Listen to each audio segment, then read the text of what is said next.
Hi viewers, welcome to our channel. Present మనతో పాటు దాము భారతి గారు సీనియర్ జర్నలిస్ట్ ఉన్నారు. వారితో ఒకసారి మాట్లాడతాం. సార్ నమస్కారం సార్. నమస్తే సార్, జగన్మోహన్ రెడ్డి గారు నాకు ప్రతిపక్ష హోదా ఇవ్వండి అని చెప్పేసి అడుక్కుంటున్న ఒక వీడియోని ఇప్పుడు సోషల్ మీడియాలో ఫుల్ గా వైరల్ చేస్తున్నారు. అది ముఖ్యంగా టీడీపీ వాళ్ళే వైరల్ చేయడం అయితే జరిగింది సార్. సో ఇప్పుడు ఆ వీడియో పైన లోకేష్ గారు కూడా రియాక్ట్ అయ్యారని చెప్పేసి ఆగ్రహం వ్యక్తం చేశారని చెప్పేసి కూడా వైరల్ అవుతుంది. అసలు ఏంటి ఆ వీడియో, మరి ఎవరు క్రియేట్ చేశారు దాన్ని, మరి లోకేష్ గారు ఏ విధంగా రియాక్ట్ అయ్యారు, దీన్ని ఎలా చూడొచ్చు అంటారు సార్? మనకి ఎక్స్ లో యేసుపాదం అనే అతనికి రిప్లై ఇస్తున్నట్టుగా వాసిరెడ్డి టీడీపీ అనే ఒక ఐడితో వెంకట్ అనే అతను ఒక వీడియోని షేర్ చేశాడు. అది ఏఐ వీడియో. ఆ వీడియోలో ఏముందంటే జగన్ రోడ్డు పక్కన ఒక చిన్న ఇది వేసుకుని కూర్చోన్నాడు. దాని పక్కన రోడ్డు మీద కాన్వాయ్లు బాడీ గార్డులు వెంట వస్తుంటే ఇటు లోకేష్, మధ్యలో పవన్ కళ్యాణ్, దాని తర్వాత చంద్రబాబు ముగ్గురు నడిచి వస్తుంటే ఇతను జగన్ ప్లకార్డు తీసుకొని వాళ్ళ వెంట పడతా ఉన్నాడు, అంటే అడుక్కుంటున్నాడు. దాని మీద ఏం రాసిందంటే నాకు ప్రతిపక్ష హోదా ఇవ్వండి అని ఇంగ్లీష్లో రాసిన ఆ ప్లకార్డుని పట్టుకొని ఇస్తున్నాడు. సో దీన్ని వైరల్ చేశారు టీడీపీ వాళ్ళు. అంటే జగన్ వీళ్ళ వెంటబడి భిక్షం ఎత్తుకున్నట్టుగా అడుక్కుంటున్నాడు, ప్రతిపక్ష పాత్ర ఇవ్వండి అని అన్న దీంట్లో కామెంట్ చేస్తున్నారు. ఇది మామూలుగా అయితే కొద్దిగా జాగ్రత్తగా చూస్తే ఏ వీడియో అని తెలిసిపోతుంది. బట్ అది పోలికలైతే పర్ఫెక్ట్గానే చేశారు.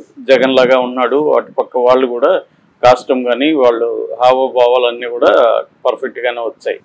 సో దీని మీద లోకేష్ స్పందించాడు. ఇట్లా చేయడం కరెక్ట్ కాదు, మీ మనోభావాల్ని నేను అర్థం చేసుకోగలను, I can understand your emotions behind it. But ఇలా మనం ప్రత్యర్థులను కూడా డిగ్నిఫైడ్గానే విమర్శించాలి తప్ప ఇలా వ్యక్తిగతంగా చేయడం కరెక్ట్ కాదు, ఇలాంటివి మీరు చేయకండి, దీన్ని మీరు ప్రమోట్ చేయకండి అనేది పెట్టాడు. మామూలుగా అయితే దీన్ని లోకేష్ని అభినందించారు ఈ విషయంలో. ఎందుకంటే ఇలాంటిది ప్రోత్సహించకూడదు అని వాళ్ళకి తమ కేడర్కి బుద్ధి చెప్పడం అనేది మంచి పని. కాకపోతే ఏంటంటే దీన్ని వైసీపీ అనేక ప్రశ్నలు సంధిస్తుంది. అదేంటంటే ఇదే పని మేము కానీ చంద్రబాబు లోకేష్ అడుక్కుంటున్నట్టుగా ఇలాగ పెట్టుంటే ఆ పెట్టిన వాళ్ళ మీద ఈ పాటి కేసులు పెట్టి అతన్ని అరెస్ట్ చేసి జైల్లో పెట్టేవాళ్ళు. దీని మాత్రం లోకేష్ మాత్రం చాలా సున్నితంగా మీ మనోభావాలు నేను అర్థం చేసుకోగలను, మీ ఎమోషన్స్ నాకు తెలుసు, అయినా కూడా ఇట్లా పెట్టకండి అని ఒక డ్రామా చేస్తున్నాడు లోకేష్. అదే మేం చేస్తే ఏమయ్యేవాళ్ళు, ఈ పాటికి అరెస్ట్ చేసేవాడు. ఒక కర్నూలు బస్సు యాక్సిడెంట్ సంబంధించి అక్కడ బెల్ట్ షాప్లో మందు తాగినారని చెప్పిన దానికి కేసులు పెట్టారు, అరెస్టులు చేశారు. ఒకవేళ అది అబద్ధం అనుకున్నా అబద్ధం అని చెప్పచ్చు, దానికే అరెస్టులు చేసేసి కేసులు పెట్టేశారు. అలాగా మేము ఏదైనా ఒక పోస్టులు పెడితే మా మీద కేసులు పెడుతున్నారు. ఇది కరెక్టా? దీని మీద అతని మీద ఎందుకు చర్య తీసుకోకూడదు? సో మేము కంప్లైంట్లు ఇస్తే మాత్రం పోలీసులు పట్టించుకోవట్లేదు. మా మీద ఇదే కాదు చాలా పోస్టులు ఇలాగే ఉన్నాయి, అది టీడీపీ అఫీషియల్ హ్యాండిల్ నుంచి కూడా వస్తున్నాయి అనేది వాళ్ళు చెప్తున్నారు. ఇందులో నిజాలు చూసుకున్నప్పుడు ఎప్పుడైనా కూడా ఇదే విషయం జగన్కి కూడా గతంలో వచ్చేస్తుంది. కనీసం లోకేష్ ఇప్పుడు దీన్ని ఖండించాడు, ఇలాగ చేయొద్దని చెప్పాడు. జగన్ అది కూడా చెప్పలేదు. నిజానికి జగన్ అప్పట్లో ఎవరైతే ఇలాగ చేస్తున్నారో, పర్సనల్గా అటాక్ చేస్తున్నారో వాళ్ళని ఇంకా ప్రోత్సహించాడనే అందరూ చెప్తున్నారు. చాలామంది మొన్న కూడా సిఐడి వీళ్ళ విచారణలో కూడా జగన్ చెప్తేనే మేము ఇలాగ పోస్టులు పెట్టాము, ఇలాగ తిట్టాము అని కూడా కన్ఫెస్ అయినట్టుగా చెప్తున్నారు. అదైతే క్లియర్గా మామూలుగానే పొలిటికల్గా ఇవాళ ఇండియాలో ఒక అబద్ధాలని ప్రచారం చేయడం అనేది ఒక సిస్టమేటిక్గా చేస్తున్నారు. ఇది కొత్త విషయం ఏం కాదు. కానీ అంటే మనకి హిట్లర్ కాలంలోనే గోబెల్స్ అనే ఒక ప్రచార కార్యకర్త ఉండేవాడు, మంత్రి అనమాట ఆయన హిట్లర్ పార్టీలో. ఆయన ఒక సిద్ధాంతం ఏంటంటే ఒక అబద్ధాన్ని పదే అంటే ఒక అబద్ధాన్ని 100 సార్లు నువ్వు ప్రచారం చేస్తే నిజమని నమ్ముతారు జనం అనేది. అంటే జనాలకి మనం ఏది ఫీడ్ చేస్తే అదే నమ్ముతారు అనేది అప్పట్లోనే హిట్లర్ కాలంలోనే వచ్చింది. అందుకని గోబెల్స్ ప్రచారం అని చెప్తుంటారు. అబద్ధాలని ప్రచారం చేసేవాళ్ళని గోబెల్స్ ప్రచారం అని కూడా అంటుంటారు. ఎందుకంటే గోబెల్స్ అనేవాడు సిస్టమేటిక్గా హిట్లర్ కాలంలో ముఖ్యంగా యూదుల మీద వ్యతిరేకతని జనంలో, సాధారణ జర్మన్ ప్రజల్లో యూదుల వ్యతిరేకతని పెంచడానికి కోసం ఇలా వాడుకున్నాడు. అది సక్సెస్ కూడా అయింది. సో ఆ తర్వాత మీడియా ఇవన్నీ పెరిగినాక దీన్ని అమెరికా దగ్గర నుంచి ప్రతి దేశము చేస్తుంది. విత్ ఇన్ ద కంట్రీ కూడా పొలిటికల్ పార్టీలు కూడా చేస్తున్నాయి. ఈ మధ్యకాలంలో బీజేపీ వచ్చినాక సిస్టమేటిక్గా చేయడం, మన ప్రశాంత్ కిషోర్ దీన్ని బాగా ఇంట్రడ్యూస్ చేశాడు. సోషల్ మీడియాలో మనం ఎలాంటి ప్రచారాలు తీసుకురావాలి, జనాల మనస్తత్వాన్ని ఎలా చెయ్యాలి అనేది బిహేవియరల్ ఎకనామిక్స్ అంటారు. బిహేవియరల్ ఎకనామిక్స్ని ఉపయోగించుకొని ప్రశాంత్ కిషోర్ ఒక సిస్టమేటిక్గా చేశాడు. సో ఈ పుకార్లు అనేవి ఎలా వ్యాపిస్తాయి, పుకార్ల వల్ల నష్టాలేంటి, లాభాలేంటి అనే దాని మీద టిప్పింగ్ పాయింట్ అని క్లాడ్వెల్ అని అతను బుక్ కూడా రాశాడు దీని మీద, మాల్కోలం క్లాడ్వెల్ అని. అది వెరీ పాపులర్ కూడా అయింది. సో మనకి ఇటు సెంట్రల్లో బీజేపీ కావచ్చు, కాంగ్రెస్ కూడా కొన్నిసార్లు ఈ పని చేస్తూ దొరికిపోయిన సందర్భాలు ఉన్నాయి. అట్లా ప్రతి పొలిటికల్ పార్టీ కూడా ఇది చేస్తుంది.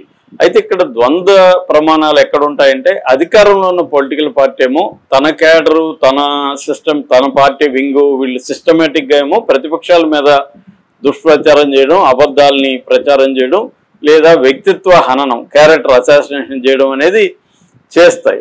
కానీ ప్రతిపక్షాలు చేస్తున్నప్పుడు మాత్రం వాళ్ళ మీద కేసులు పెట్టడం లేదు. పౌర సమాజం కానీ జర్నలిస్టులు కానీ నిజాలు చెప్పినా కూడా దాన్ని సహించలేక వాళ్ళ మీద కేసులు పెట్టడం అనేది చేస్తున్నారు.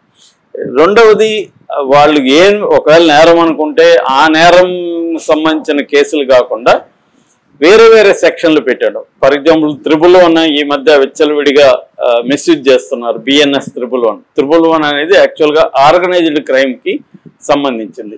అది ఎందుకు ఆ సెక్షన్ పెడతారంటే, మామూలుగా దుష్ప్రచారం చేస్తున్నారన్న ఐటీ యాక్ట్ బిఎన్ఎస్ కింద పెడితే బెయిల్ వచ్చేస్తాయి. కానీ 111 అనేది అంటే 8 ఏళ్ల కంటే ఎక్కువ శిక్షాకాలం ఉన్న నేరాలలో బెయిల్ ఇవ్వకూడదు, అరెస్టులు చేయాలా, వితౌట్ నోటీస్ అరెస్ట్ చేయొచ్చు అనేది పోలీసులకు కూడా పవర్ వస్తుంది. మామూలుగా 8 ఏళ్ళ లోపల జైలు శిక్ష పడే కేసుల్లో అయితే పోలీసులు నోటీస్ ఇచ్చి విచారించాలి తప్ప డైరెక్ట్గా అరెస్ట్ చేయొద్దని అనేకసార్లు సుప్రీంకోర్టు కూడా చెప్పింది. అందుకని వీళ్ళు ఏం చేస్తున్నారంటే 111 సెక్షన్ పెట్టేయడం, ఎక్కడో సంబంధం లేని వాళ్ళ దగ్గర కంప్లైంట్లు ఇప్పించేయడం, ఇవన్నీ చేస్తున్నారు. ఇవన్నీ తేలాలంటే కోర్టులో టైం పడుతుంది. కాబట్టి ఈ లోపల జైల్లో 1-2 monthsని పెట్టేయచ్చు అన్న ఒక యాంగిల్ కనబడుతుంది. సో అది వైసీపీ ఉన్నప్పుడు తెలుగుదేశం సోషల్ మీడియా వాళ్ళ మీద దాడులు చేయడం, వాళ్ళని అరెస్టులు చేయడం అనేది సిస్టమేటిక్గా వైసీపీ చేసింది.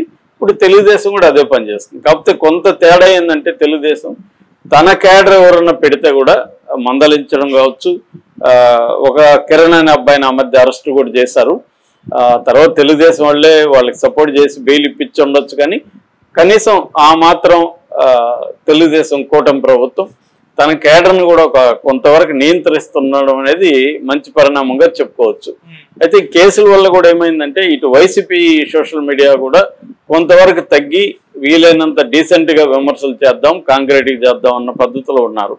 ఎందుకంటే ఏమాత్రం లైన్కి అటువైపు వెళ్ళి చేస్తే కేసులు ఎదుర్కోవాలి, జైలుకి వెళ్ళాలి, తిరగాలి కోర్టుల చుట్టూ, త్వరగా కేసులు సాల్వ్ కావు. ఎంత జగన్ ఒకవేళ హెల్ప్ చేసినా కూడా ఇండివిజువల్గా అయితే వాళ్ళ ఫ్యామిలీనే ఎక్కువగా బాధలు పడాలి. రాజకీయ నాయకులు రోజు ఎప్పుడో వచ్చి పరామర్శించి వెళ్తారు తప్ప రోజువారీ ఇబ్బందులు పడాల్సింది ఎవరు? వాళ్ళ ఫ్యామిలీనే. ఫైనల్గా పక్కింటి వాళ్ళు, ఎదురింటి వాళ్ళు, ఫ్రెండ్స్ ఒకసారో అరసారో వచ్చి పరామర్శిస్తారు. కానీ సస్టైన్ చేసుకుంటూ వెళ్లాల్సింది ఫ్యామిలీనే. కాబట్టి ఇవన్నీ ఉన్నాయి కాబట్టి కొంత తగ్గింది అనేది మాత్రం చెప్పచ్చు. ఇంతకుముందు దారుణంగా ఉండేది, ఇవాళ తగ్గింది. సో లోకేష్ ఇంతవరకు చెప్పడం వరకు ఇదైతే కరెక్టే. కానీ at the same time YCP వాళ్ళు మీద కూడా ఇలాంటివి పెట్టినప్పుడు వాళ్ళకి ఫస్ట్ వార్నింగ్ ఇవ్వడం, ఆ కైండ్ అప్ చేసి తర్వాత వినకపోతే కేసులు పెట్టి జైల్లో పెట్టచ్చు తప్ప ప్రభుత్వాన్ని విమర్శిస్తే కూడా కేసులు పెట్టడం అనేది మాత్రం కరెక్ట్ కాదు. Okay sir, thank you so much.